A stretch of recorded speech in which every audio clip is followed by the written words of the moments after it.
Next Round, a big part of your day. Follow Next Round Live on Twitter, Instagram, Facebook, and YouTube. The social media team at Next Round Live is dedicated to giving you daily news conferences and practice video from UAB, Alabama, Auburn, and around college football. Follow and compare to the sites you used to visit. You'll also get the latest highlights and news from the Next Round Daily Show. Turn on the notifications so you don't miss a thing. Follow Next Round Live on Twitter, Instagram, Facebook, and YouTube. See more at nextroundlive.com. Stop by the New York Butcher Shop and pick up the finest in certified Angus prime beef steaks and burgers, premium pork chops, ribs, and all-natural chicken cut to order just for you. Their chef-prepared entrees and side dishes are the perfect dinner-to-go choice for your family and are ready to heat at home. With a great selection of fine wines and desserts, the New York Butcher Shop is your one-stop dinner shop. 2 locations to serve you, Cahaba Heights and on Highway 119 in Greystone. The New York Butcher Shop. Rare quality, well-done service. Catch up on all of today's Next Round on demand through the podcast platform of your choice. Apple, Spotify, iHeart, or Google Podcasts. Wherever you listen, always like, follow, subscribe, and turn on automatic downloads so you never miss any part of the Next Round. Get all your favorite Next Round gear all in one place, nextround.store. From our Next Round hats to the logo tees to the all-time best-selling Y'all Can Have the Rest shirt, you can look your best by shopping with us at nextround.store. Take the Next Round anywhere with nextround.store. Never miss anything from the Next Round when you listen on demand through the podcast platform of your choice, Apple, Spotify, iHeart, or Google Podcasts. Wherever you listen, always like, follow, subscribe, turn on automatic download so you can catch every part of the Next Round. Listen anywhere in the world, anytime on the Next Round podcast feed, and support the show by following, subscribing, and turning on automatic downloads on any podcast platform. Listen anywhere in the world, anytime on the Next Round podcast feed. Thanks for always making the Next Round a big part of your day.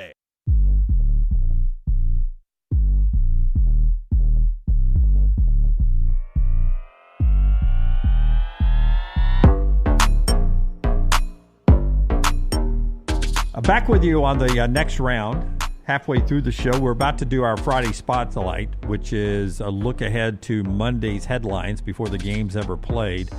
I felt really good in the 11 o'clock window. One of mine last week was Golden Arch Madness. That's right. Only nuggets for the Texas offense. I was like, check. There's you got that one right. Yeah. There's one. Yeah.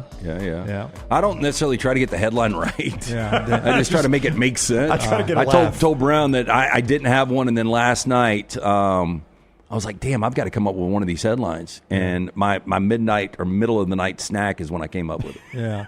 I try to get them right, so I got that one right. Then I had the remade LSU logo with another L in it. It didn't work.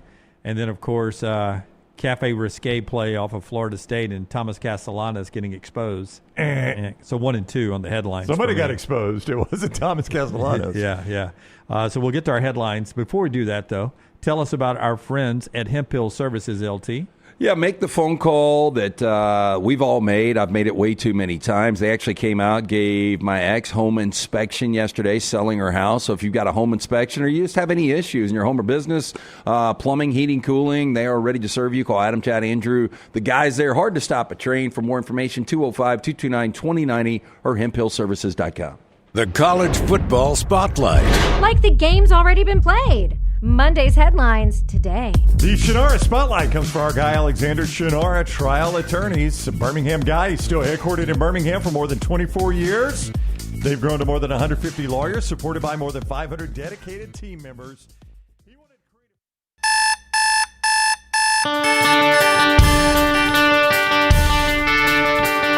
MyBookie brings you Monday Morning Live. Already, Ross and David and several other people jumping in saying, Hell State. We'll talk Mississippi State coming up in a second. Alabama and Auburn and feel-good home games. Some more big SEC wins. Tom Luginbill, ESPN, always with us on a Monday morning for the third year of us doing this. Luke, before we start talking about the actual games on the field, including the feel-good home wins for our local teams, Alabama and Auburn here, Bill Connolly, ESPN, one of your coworkers at ESPN, asked this question over the weekend. If you've got one big game, which SEC quarterback do you want quarterbacking to win that one big game to save the universe, to save freedom, to win a national championship, which SEC quarterback are you going to go with of all the ones you've seen so far? John Napier. John Napier. Oh, just because he just won a big one? John Natier's your choice. Okay, tell me why. John Napier would be my choice, and Garrett Nussmeier would be 1A, 1B. But Napier would be my choice because of his freakish ability to make things happen when things aren't perfect. And I think when you can be utilized as a designated runner, you can mask deficiencies in the offensive line. You can mask deficiencies in the run game. Because, Jim, the bottom line is Oklahoma still can't run the football. Right. Right? And he covers that up. I do think he would have to be, in the spread with a lot of window dressing. I don't think he's your typical just drop back, throw it from the pocket, and dissect the field.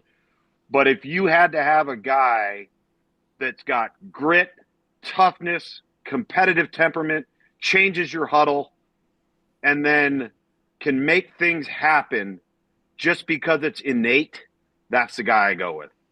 Did Bo Pribula even flash before your eyes for a second? Just for a second? No, the two that flashed before my eyes would have been Garrett and then Lenora Sellers. Okay. And I think, Bo Pribula has played very little football to this point. He was a sub-package guy for Penn State. I covered him a little bit when I was there. Maybe the best thing to happen, and I hate to say this, but sometimes when one quarterback gets injured and it opens the door for the other guy, you start to realize the other guy should have been the guy from the very beginning. And that's what Missouri may be finding out. That was a heck of a football game. It really was. Let's talk about the games on the field. And since we're big in the Magnolia State right now, before we get to Alabama and Auburn, let's do this Mississippi State game because I've got the SEC. In Power 4 games, I've got them 8 wins and 2 losses. The 2 are big ones. I mean, Ohio State beating Texas and Florida State beating Alabama, both in true road games. But now the SEC, Tennessee's beaten Syracuse. Both Vandy and South Carolina have beaten Virginia Tech. Auburn has beaten Baylor. LSU's beaten Clemson. We'll talk more about Oklahoma beating Michigan over the weekend. Missouri beating Kansas over the weekend. But Mississippi State over Arizona State, it was a very popular upset alert pick on this show back in the summer. Even this week in our upset alert, our buddy Tyler Siskey made that pick as well. Very popular upset alert. How did it happen? It was 17-0 for a while, but they had to battle and make a big play at the end to win this thing. Well, I'll tell you one thing. I've never seen anybody defend Sam Leavitt like that since Dillingham has been at ASU. I mean, to hold that guy to 82 yards or 86 yards, I think he was 10 of 22. Yep. Nobody's been able to do that. I think the biggest thing that stood out to me in that ball game is if you're Arizona State, and if that's how you're going to play defense, and you're just going to live and die by whether you bring the house or not bring the house, then you're going to make some plays and you're going to give up some big plays. And that's what happened. And a lot of people don't believe me when I say this. I don't know how you feel about it. I know you've been there on several occasions. But I can still make a strong argument that place at night with the Cowbells may be the most difficult place to play in the conference. And people will say, oh, you're full of crap. There's LSU and there's Auburn at night. And I get that. But when you leave that place, you don't lose that sound in your ears until Tuesday. And it can be deafening, especially on the closed end. And I thought that those fans did a heck of a job. And Jeff Lebby deserves a lot of credit, man. He's starting to put that thing together, and he's got the right fit at quarterback if the guy stays healthy. Right. Blake Shapen is a talented guy, and he had a great day, made all the right moves, pressing all the right buttons. They've got some skill. But I was just impressed with their ability to manage that Arizona State offense. And, you go back to the summer and you talk about fall camp. We talk about potential upset alert games on the schedule. To me, Arizona State and SMU are in the same boat because neither one of those two teams are sneaking up on anybody this time around. Right. And so now your people are going to take you seriously. Last year it was SMU coming into the P4 conference for the first time. Oh, they're just going to be a typical G5 team. And people didn't take them seriously. A year ago, you talk about a team that was picked last in the Big 12 and ends up winning it. All right. Well, now you've got everybody's attention. And going on the road to play Mississippi State, who's obviously very improved, you had their attention. And Jeff Lebby deserves a lot of credit for having his team ready to play. Yeah, of that Any Given Saturday documentary over the summer on Netflix, that was my big takeaway. I didn't know Jeff Lebby's personality at all. And getting to see him through the struggles of that 2-10 year made me really like the guy. And you know what I really liked about him, Lugs? He didn't mind throwing the ball in the living room with his son because coaches get very little time with their kids. He had no problem standing in his living room, throwing a football back and forth with his kid. Lamps be damned. If they break, they break. We'll buy new lamps. We're going to throw it in the living room. I was like, I'm a Jeff Lebby fan at that point. I like that. Well, I'll tell you, you got to. There's probably two people there you can credit that to, and that's Bob Stoops and Brent Venables. Because one of the things that both of those guys do in their leadership of the Oklahoma program is they let their coaches take their kids to school, right? They let their coaches go recruit on a Wednesday and Thursday night from home. They're not keeping them there until 2 o'clock in the morning. They realize that that's limited time that you are never going to get back in that profession. And I'm really pleased to see Jeff Lebby carry that over because it is important. You know, and to see that it makes you likable. It makes you personable. It makes you relatable with every fan that's out there that loves college football that's sitting in their living room tossing the ball around with their kids. Yeah, I agree. And by the way, I had to laugh, and I hope you guys in the chat room remember this video. But they showed it. They showed it during the game broadcast. They showed it during game day. Arizona State getting ready for the trip to Mississippi State, where they had a few GAs ringing some cowbells and some Christmas bells. Dude, you can't simulate that with actual handbells. I mean, this isn't sleigh bells ringing or anything. It was a sad attempt, man. It was a sad attempt. The video is so – I'm sitting there watching them going, okay, all right, you're going to see. Yeah. You're going to find out. Yeah. Hungry people, man. Good for the state. Good for state. Yeah. They deserve that. They've been through a lot. Obviously, the best moment since the tragic loss of Mike Leach. And Mississippi State gets a big win for the SEC, who dominates the new AP poll. That came out yesterday. And the SEC has almost everybody in the Associated Press poll. We'll jump into the rest of things going on in the league, including Alabama and Auburn over the weekend. And we'll ask the uncomfortable question. Maybe Florida State's just good, and Alabama's good too, and we'll get into all that. Our friends at MyBookie let you get into all the football you want to get into.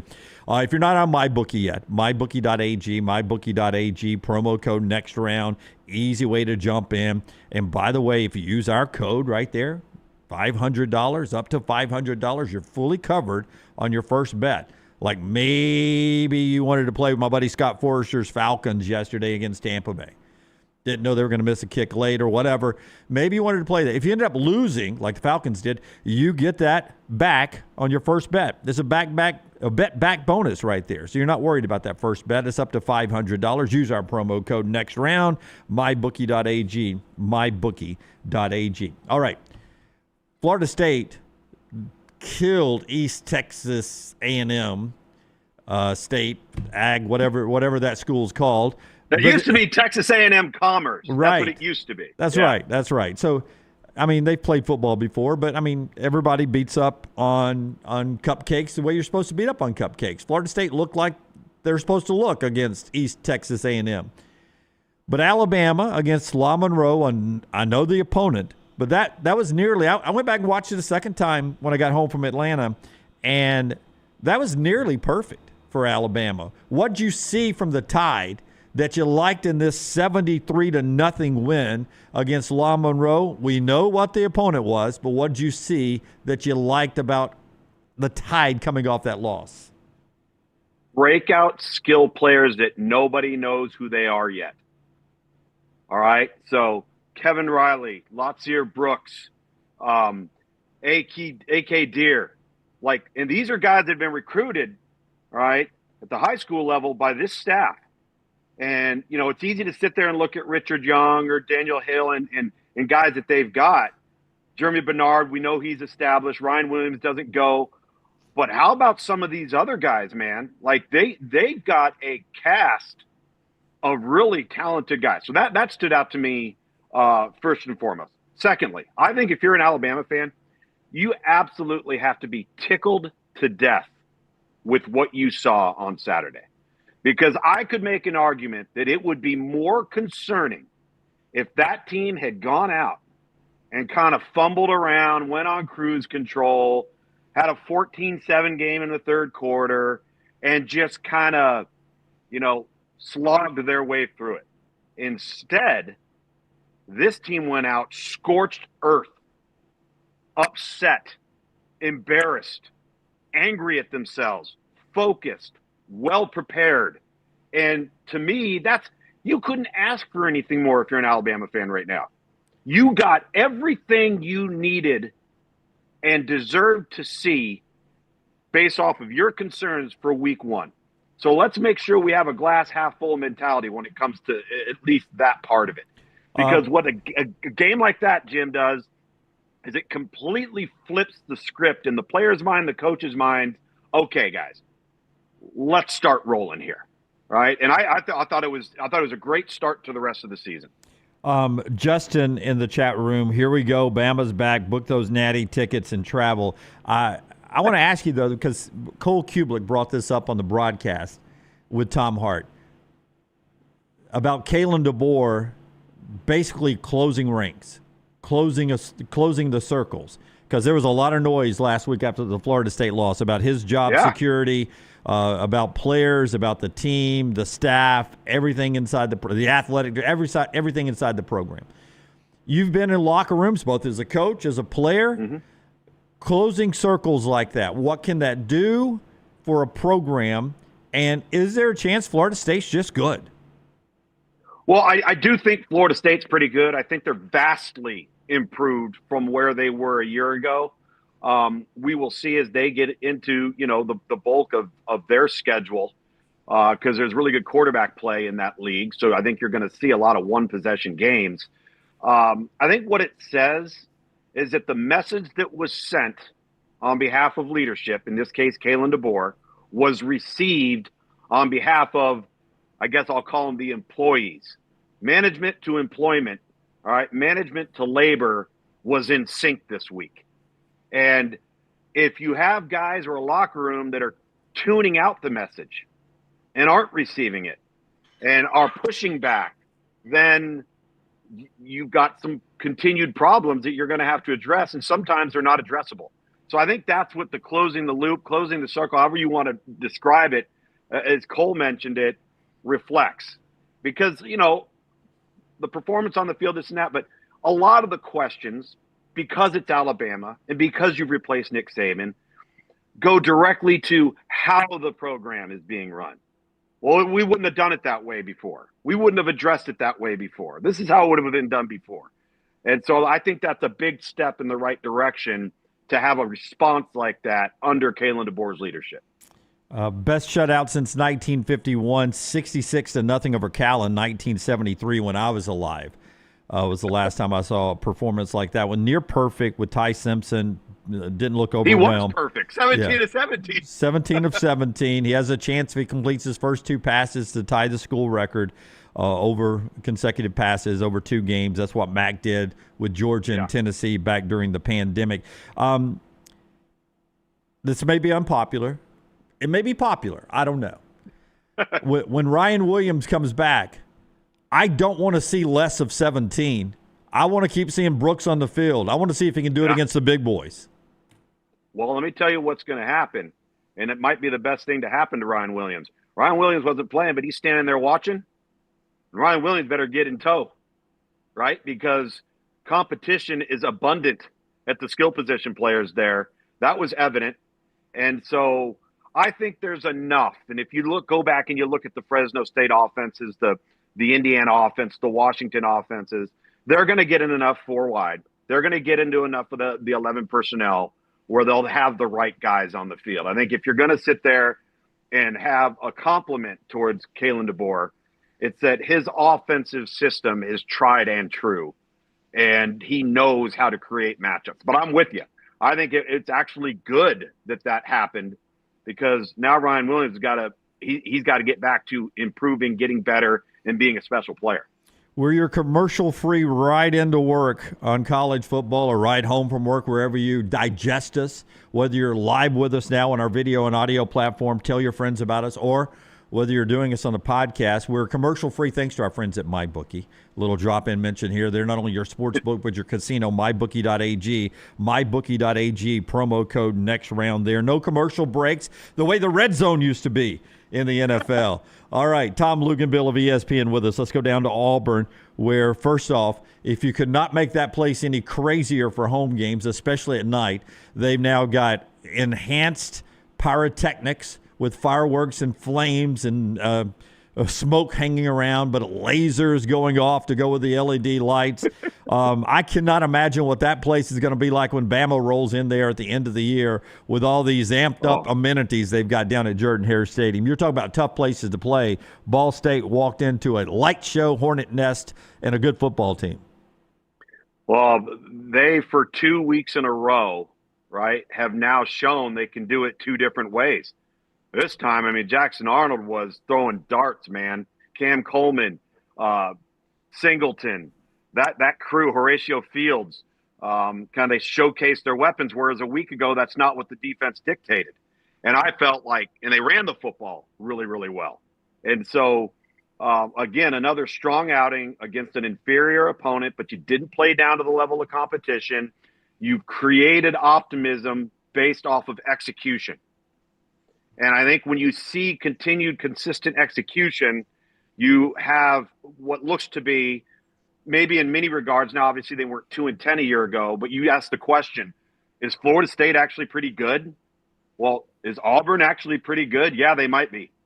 Yeah, AP poll says so. Auburn's ranked in the new AP poll. It's been a while since Auburn's been ranked. Before we jump into the offense, what they did to Ball State, let's jump into the defense, because now we've got two samples, and I know what Baylor did to them through the passing game. Yeah. But in 2 games now, 61 total rushing yards, negative rushing yards from Ball State in this game. And guys like Xavier Atkins are living in the backfield, making tackles behind the line of scrimmage. What have you seen from DJ Durkin's bunch so far that you like defensively?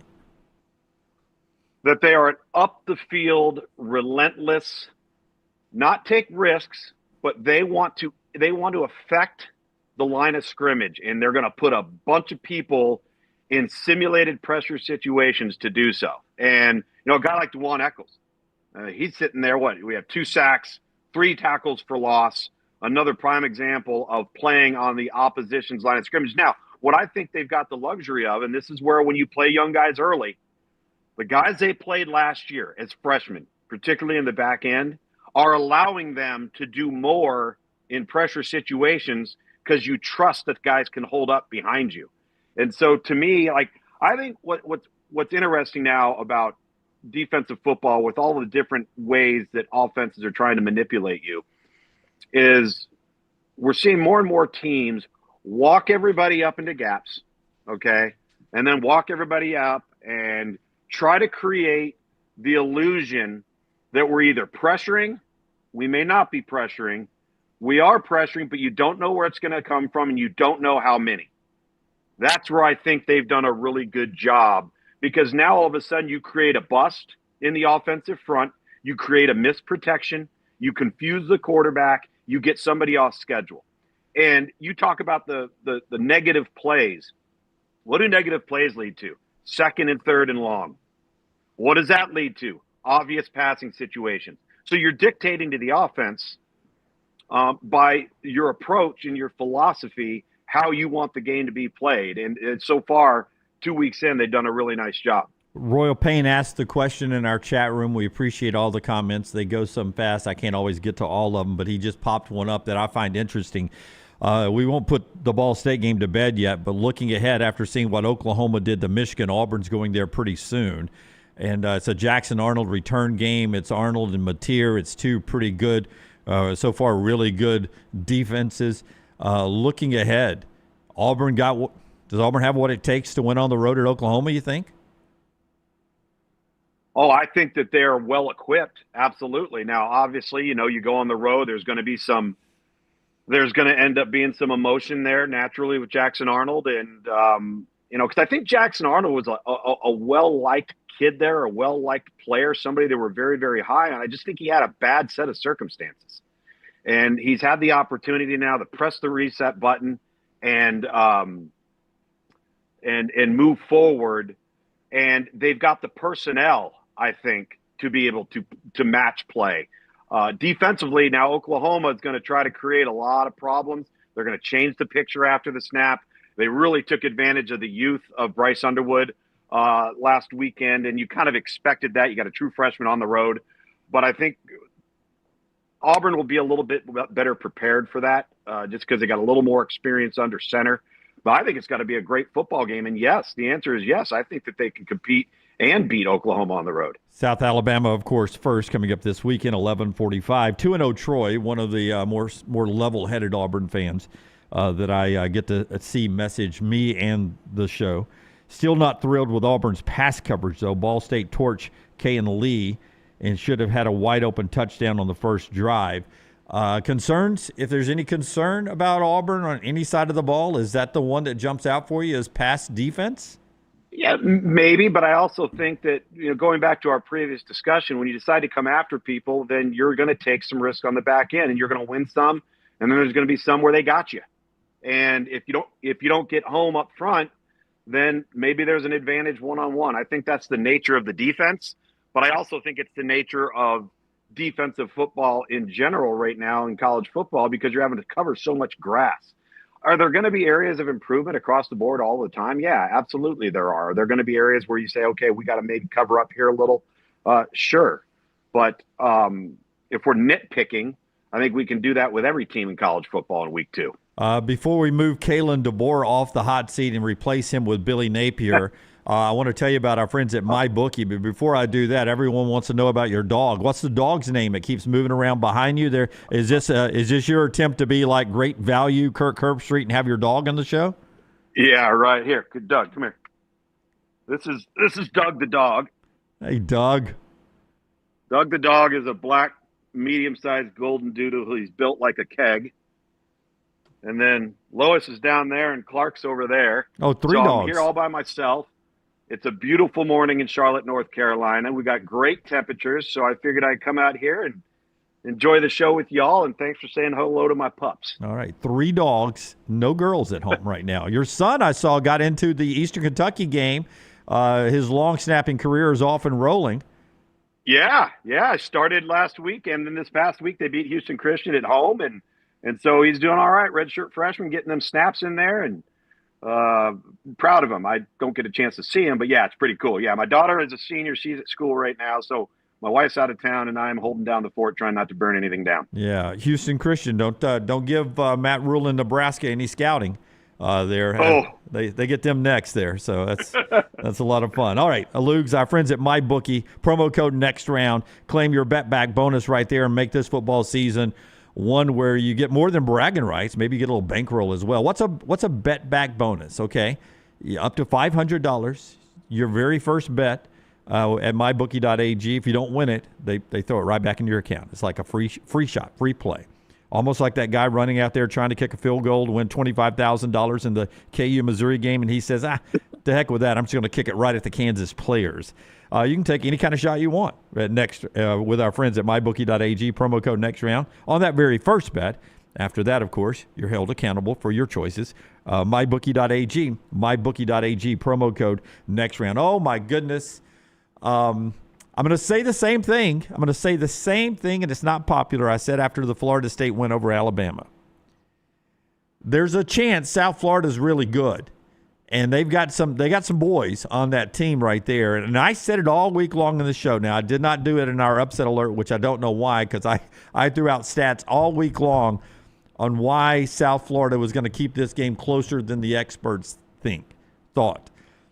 But Florida gave up a lot of tackles for loss in the Long Island game or the Longwood game, whatever LIU they played in the first one. They had 10 tackle for losses in the first half, 11 total in that game, which was alarming because I knew USF was going to bring some boys in there to the Swamp. And it happened in that game too. USF did not get out physicaled by Florida. No. What went wrong for Billy Napier's Gators for you? Sloppy play that involved 11 penalties and a turnover, and South Florida didn't turn the ball over. You go on the road and you don't turn the ball over, you got a pretty good chance of winning. Now, I had South Florida against Boise State to open the season. Right. That was not a fluke, Nope. what happened on that day. And what people have got to realize about South Florida is if Byron Brown, their quarterback, hadn't gotten injured last year, they would have been a legitimate Group of 5 college football playoff contender. That's how talented they are across the board. And Alex Golesh deserves a lot of credit because he's gone out in the transfer portal, completely retooled the offensive line, completely retooled the defensive front, and then they've got skilled athletes all over the field. And so I just thought that the longer Florida kept just kind of fumbling around, the more confidence South Florida got. And they're like, we might be able to win this thing. Just hang in there, just keep kind of plugging away. But I just thought Florida was sloppy. They were uninspired. It's not like DJ Lagway had a bad day or a statistically a bad day, but they're not a sound football team right now. They're not fundamentally doing the right things that, tackling, allowing tackles for loss, winning at the line of scrimmage, all of those sorts of things. But I agree with you. I think South Florida actually is a legitimately good football team. And, when you look at their schedule, they've got Miami up next. And what's so alarming about how Florida approached that is when they went out and dismantled Boise State, shouldn't that have gotten your attention? Yes. Like, to me, if I'm Billy Napier, I'm going, uh-oh, right? Because I don't think a lot of people expected that result 2 Thursdays ago. Well, is there a chance Billy Napier respected them too much? Because his play calling in the red zone and down in the plus yardage where he was driving, good drives, as you said, statistically not a horrible game for Lagway. Yeah. But man, they got really conservative, and then it was field goal city, man. They didn't score touchdowns. And you're right. I thought it was conservative. I didn't think they didn't spread anybody out. Like, I think they could have spread people out better when they got down in there, because that's one of the things that makes DJ Lagway so dangerous is he's a runner and he's a thrower. In fact, he and the other guy at South Florida are very similar in many regards. Big 6'3", 6'4", 230-pound guys. But yeah, it was one of those in a game you talk about that Florida cannot afford to lose with that schedule coming up. My goodness. Yeah, Florida, they play 3 of the top 7 teams and then Texas A&M in their next 4 games. Hello and welcome to the SEC for Florida as they get into play. But you're still alive in the college football playoff race because of that schedule and conference play coming up. But for Billy Napier, he is on the hot seat now, and he went into last year on the hot seat, and a lot of people thought that he had coached his way off of it against a tough schedule last year. Can Billy Napier save his job again? The only way to do it is to keep winning, right? Get back on track and win. It's just like, this is very similar to what we saw a year ago.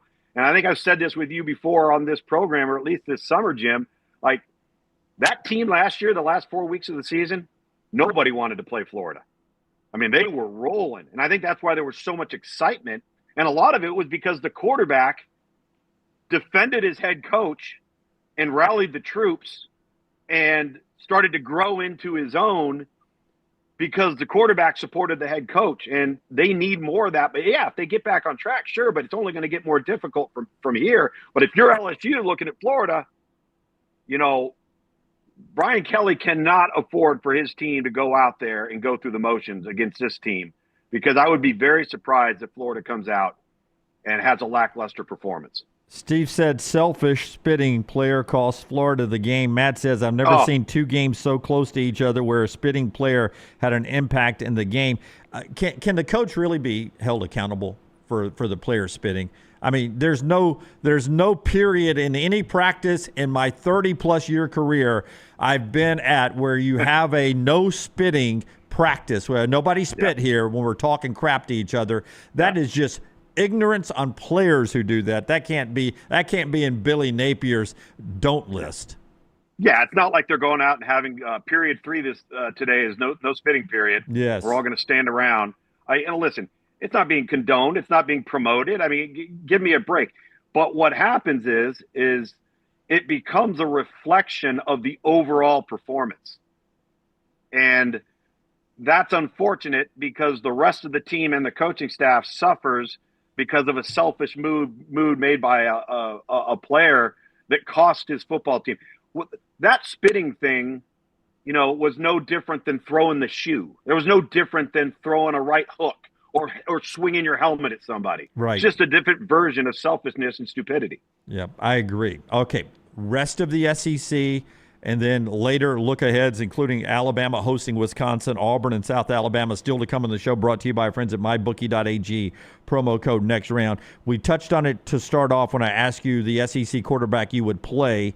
If you had one game and America depended on you, you went John Napier, one SEC quarterback. The other quarterback in that big game in Norman in prime time, Bryce Underwood, looked overwhelmed, as you would imagine in a game like that. But I thought his coach tried to protect him in that situation. A smart move or not a smart move?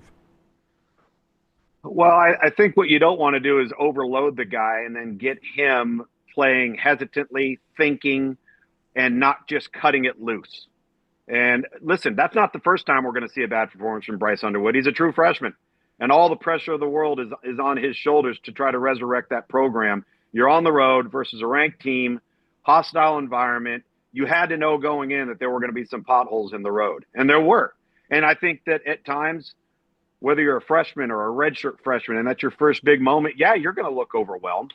And sometimes, and I thought that happened. We talked about it last week. I thought that happened a little bit with Sark when Texas went on the road to Ohio State. I think he got spooked, and he became a different play caller and a different approach to how he was going to attack Ohio State defensively. So we'll see if how Bryce Underwood responds. I think he's going to be fine. He's a really, really mature kid, but I wasn't surprised one bit that they went on the road and they had struggles under center. You have a freshman quarterback. It's going to happen.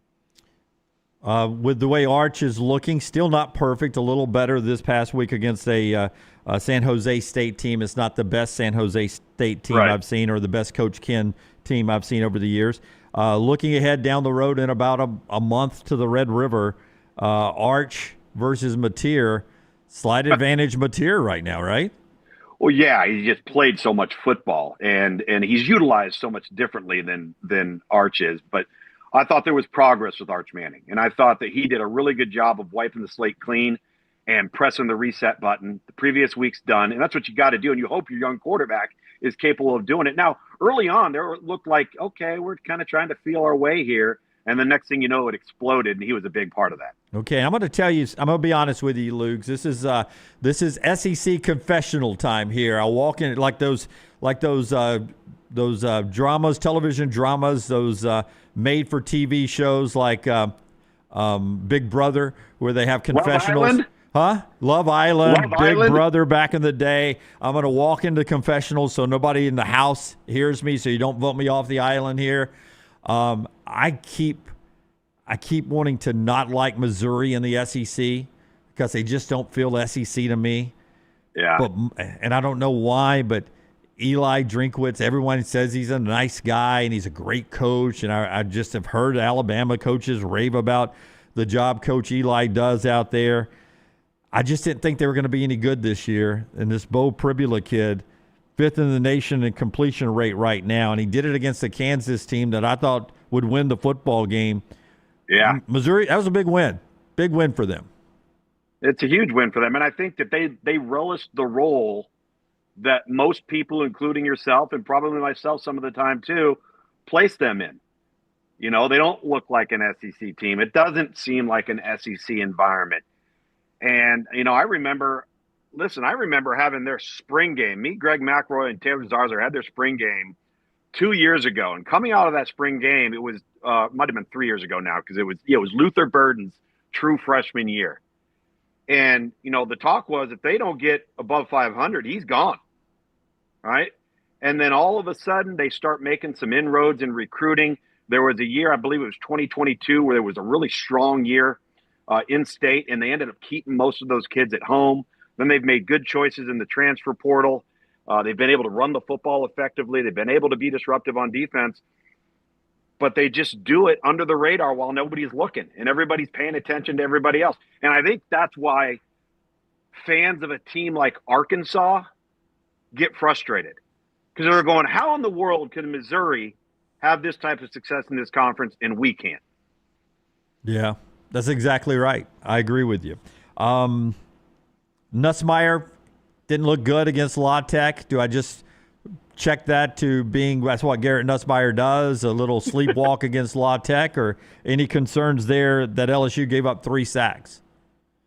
I don't know if I would have long-term concerns. No. I will say this, though. It did kind of have a feel, and Georgia did too, like they were just kind of on cruise control, going through the motions, knowing that they were better than this team. And, you know, that's two teams that did that, but Alabama and Auburn didn't. Yeah. We find out a little bit more about both of them. I mean, LSU's already got the road win at Clemson. But here comes a desperate Florida team into Baton Rouge, and then Georgia going at Tennessee. As we sort of put last week in the rear view, we'll sort of do both here. But those are 2 interesting games coming up in the SEC, right? Yeah. I mean, first of all, huge. What do you expect from LSU at home from Florida? Can Florida bounce back and make that an interesting game? Well, they've got the players to do it. I think a lot of this now with Florida is psychological. A little bit like what we talked about last week coming off of the Florida State game for Alabama. Pride, right? Are you a little pissed off? Are you angry? And can you now channel that into getting back on track? Now, doing that against Louisiana Monroe is different than doing that against LSU, but it still requires the same mentality. And so I would be very careful if I was LSU playing against Florida and taking them lightly. And I'll tell you, you mentioned we talked about Georgia and LSU kind of doing that, and then Clemson did it too. Yep. Clemson's down 16-3 at Troy. Then they have an hour and a half weather delay. You come back on the field. I'm telling you, Clemson looks like 2023 Clemson. I don't know what's going on with them. I don't know if they've bought all the hype, if they've bought into all the attaboys and the pats on the back for the last 8 months. But there is something not right with that team on offense. Yeah, and back to Klubnik not hitting on all cylinders. I will tell you this. I'll tell you this. Clemson at Georgia Tech, where Clemson's a 6-point favorite. If Clemson doesn't clean it up, that's another L, my friend. Oh, yeah, because Brent Key's team is going. Georgia Tech has the best second-team quarterback in America, and they paid money to keep him. Aaron Philo, if you haven't watched him, they sat Haynes King last week. Obviously, they're playing Gardner-Webb, but that kid bailed him out last year. They paid to keep him, and then he balled out on Saturday. But to get Clemson, you need Haynes King. Okay, Georgia at Tennessee, and then I'm going to tell you about the team nobody's thinking about yet. Georgia at Tennessee, no buzz win, 28-6 is what I have written down here against Austin freaking P. Is it just? I mean, we find out what this team looks like this week at Neyland, right? They're a 6-point favorite on 2:30 on ABC, mid-afternoon game. Tennessee looks good with Aguilar. What are we going to see from the Dogs? I think Tennessee's upgraded at quarterback. I agree. I really do. I agree. Joey Aguilar, now he'll take some risks with the ball, and I've talked about that in the preseason. I had a couple of his games when he was at App, but he can flat out throw the football, and he can stretch the field accurately. Hey, your boy Napier will take some chances too now. Come on. Oh, yeah. I mean, you talk about a riverboat gambler. There ain't no question about it. And I love that stuff. I really do, because I think there's a makeup that's ingrained in that type of player where you kind of have to throw your hands up and say, all right, we're going to have to live with that. But the other 2 to 3 that we're going to get on the opposite side are going to be spectacular. Yes. Right? And, Aguilar's not the runner. And the thing that was weird about the Georgia game is that score was not indicative of the tone of the game and how it was played. No. I had North Carolina and Charlotte on Saturday night. The score was 20-3, but it was 20-3 while Charlotte was going up and down the field between the 20s, drops a touchdown pass, misses a field goal, and just couldn't convert in the red area. The game was not 20-3. It's kind of like Georgia. That game did not seem 28-6. Nobody's talking about Texas A&M, dude. And we know Mike Elko can coach a little defense.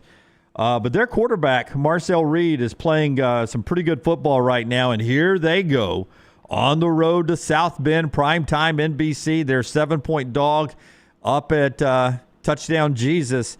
Could this be when the nation says, "Oh, watch out for Texas A&M again"?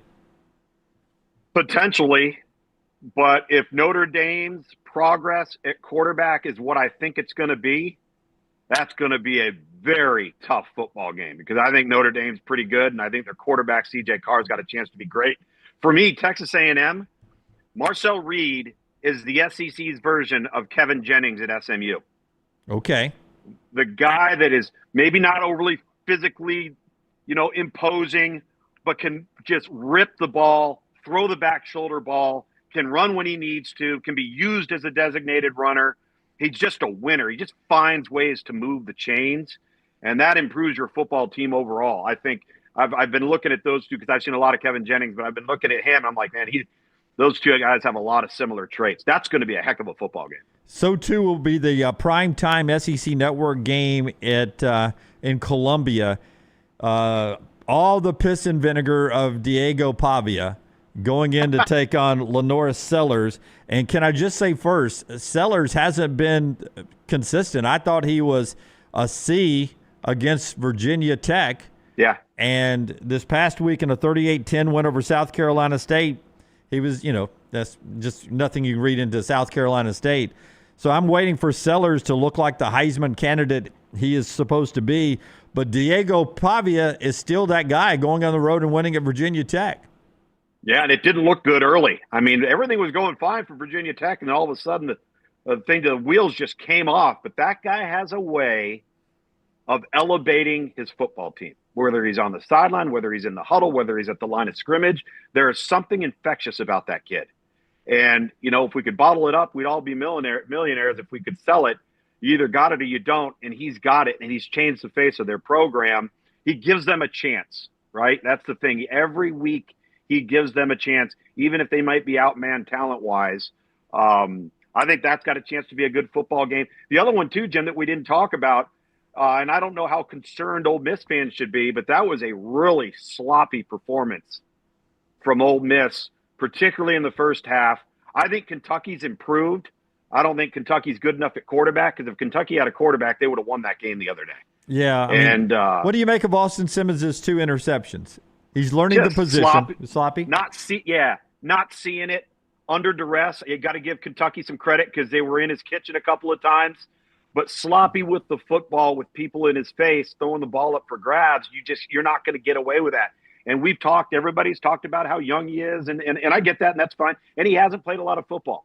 I think he's got a chance to be a really, really good football player, but that wasn't the performance I think Lane Kiffin was hoping to see from his young quarterback on the road. Even though it was Kentucky, it's still a pretty decent place to play. Kentucky's improved, but he needs to be better than that for them to continue to improve and win some games down the stretch. Hey, sneaky good game. We do that segment on Wednesdays here on the show, and this may be where I go. Taylon Green of Arkansas, number 3 in the nation in the QBR right now, and Arkansas goes into Oxford to play Ole Miss Saturday night. Fireworks. Fireworks. I mean, I would watch out. I really would. I would watch out for this one if I'm an Ole Miss fan. And I'm not saying that, Arkansas has taken a big leap, but we know who's running the offense and the quarterback's a player, right? And that thing has been tried and true. So first test really, though, for Arkansas, right? I mean, this is going to be the first time we're going to see if Arkansas is vastly improved, a little improved, or we're going to see much of what we've seen the last 2 years out of them. Couple more games coming up this weekend. You can play them at mybookie.ag, mybookie.ag. That bet back bonus is right there for you. Bet back bonus up to $500 in your first bet fully covered. You get it right back if you happen to drop it. mybookie.ag. Use that promo code next round. No space there. Next round. Smash them together there and go enjoy the games at mybookie.ag. They bring you Monday Morning Live commercial free. This college football talk every Monday with Tom Luginbill of ESPN. Wisconsin coming to Tuscaloosa to play Alabama, 11 a.m. on ABC. Alabama 20.5-point favorite right now. Listen, Wisconsin is not supposed to be good. They're 2-0. But it's an upgrade on what Alabama just played against La Monroe. Yeah. So what's the next progression to getting Alabama back that you want to see this week against Wisconsin? What's one thing you're not seeing from Bama yet that you want to see in this game? I don't know if it's something that I have not seen from them yet, but what I would like for them to do is try to get Wisconsin in a track meet, because that's not Wisconsin's game. That's not their mentality. That's not who they are. And if they can get up on Wisconsin athletically, they have such distinct advantages, it's going to be difficult for Wisconsin to keep pace because they're not built that way. And I think Alabama is starting to show that they are built to be able to spread you out, create explosive plays, and turn the game into a fast-paced march. Jam Miller, Tim Keenan coming back soon, but boy, I've loved Kevin Riley so far. When I don't think a lot of people thought you'd see a lot of him, he's been good both running it and catching it out of the backfield. Yeah, very exciting guy. You're right. Another guy like kind of we had talked. AK Deer is another one.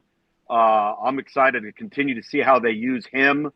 Coming into the year, neither one of those two guys did either of us or anybody else probably be expecting to talk about right now in week 2 as being, guys that you got to be aware of in this offense, which to me, I think shows the depth of where they're at in terms of their personnel.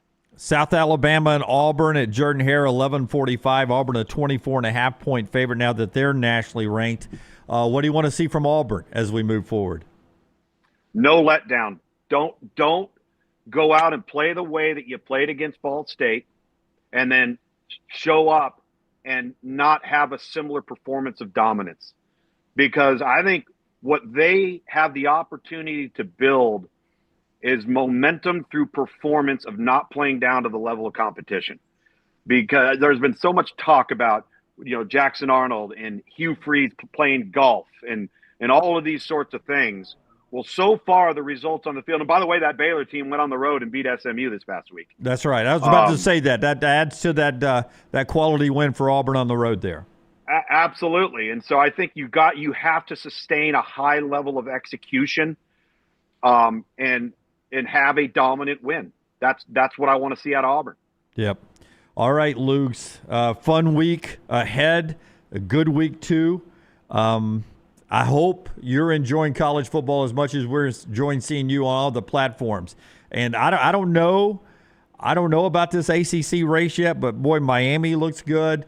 Clemson's going to get back in there. I know Louisville hadn't looked exactly the way they thought. NC State had a good win over Virginia. I know you spent a lot of time on the ACC network. That league looks like Florida State could actually get into the mix there. Oh, yeah, there's no question about it. As I meant, the quarterback play has been really good. Stephen Angeli at Syracuse starting to really come on. Dylan Lonergan, the Alabama transfer, playing for Bill O'Brien now. They lost in overtime or double overtime to Michigan State. Fun game. He threw 4 touchdowns.